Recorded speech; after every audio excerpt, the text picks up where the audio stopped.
सावन के गिरत बदरिया बा, बाबा के दूर नगरिया बा।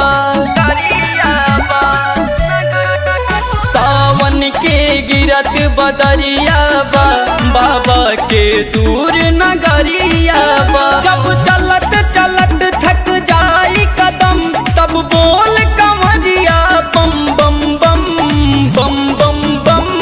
बोला बोला शंकर भगवान की।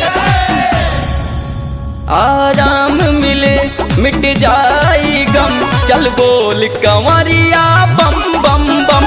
आराम मिले मिट जाई गम, चल बोल कंवरिया बम बम बम।